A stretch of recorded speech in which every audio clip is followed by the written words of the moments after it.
programme Data City parce que c'est un lieu en fait dans lequel on retrouve tous les acteurs de la ville, à la fois côté services de la ville, mais aussi tous les grands acteurs, CPCU, EVSA, GRDF, tous les acteurs qui, dans l'écosystème de la ville, pour nous semblaient importants pour pouvoir avancer sur des sujets concrets. Et ça, c'est le deuxième point, c'était trouver un sujet concret sur lequel travailler. Nous accompagnons la ville de Paris dans le cadre du plan climat depuis plusieurs années. Et dans le plan climat, un point qui nous semblait important, c'était la rénovation des 40 000 logements que la ville de Paris avait l'ambition de faire. Et nous avions identifié qu'il y avait un besoin de données énergétiques. Enedis travaille depuis plusieurs années dans le cadre de la loi de transition énergétique sur la production de ces données, mais on trouvait que généralement, la production de ces données, on avait du mal à lui donner du sens, à ce que ça réponde à un exemple concret. Et dans le cadre de Data City, on a voulu tester ces données-là sur un cas concret et pas seul, avec l'ensemble des acteurs énergétiques de la ville.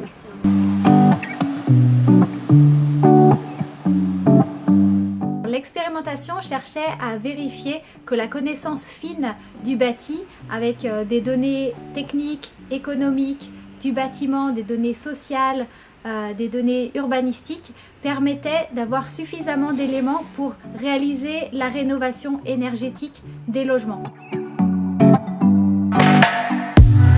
Nous avons choisi le 13e arrondissement comme terrain d'expérimentation car c'est là où le plus grand nombre de compteurs Linky sont déployés à Paris. Aujourd'hui, plus de 80% des compteurs sont déployés dans le 13e, ce qui nous permet d'avoir un historique de consommation journalière et donc d'avoir des résultats probants dans le cadre du challenge Data City.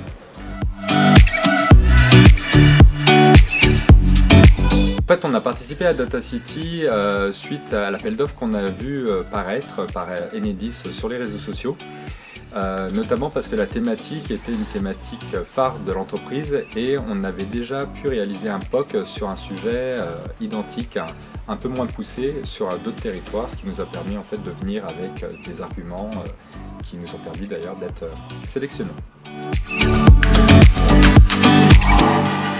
Alors on a développé un web service dénommé IMOP qui permet de regrouper l'ensemble des informations et de les représenter de façon simple et intelligible à travers des cartographies que l'on appelle des systèmes d'information géographique et aussi des tableaux de bord numériques des bâtiments.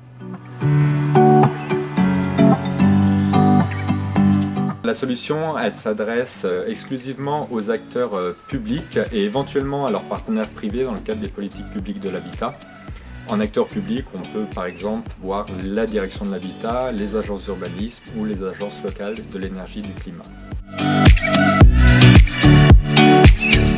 La première chose que j'ai identifiée, c'est la facilité de navigation dans l'outil par rapport à nos outils actuels qui sont plutôt basés sur des bases de données Excel qu'il faut recouper les unes avec les autres. Là, on a tout en un sur un outil qu'on peut prendre en main finalement en l'espace de 30 minutes.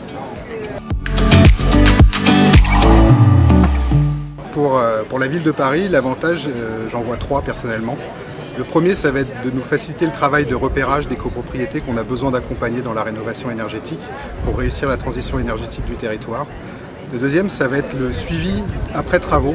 On va enfin pouvoir savoir avec certitude, sans mettre des capteurs sur les bâtiments, combien consomme le bâtiment après avoir fait ses travaux. Et le troisième, c'est un peu un outil de pilotage du territoire avec une capacité de suivre année par année la consommation du territoire, les émissions de gaz à effet de serre et finalement si les actions du plan climat fonctionnent sur le territoire.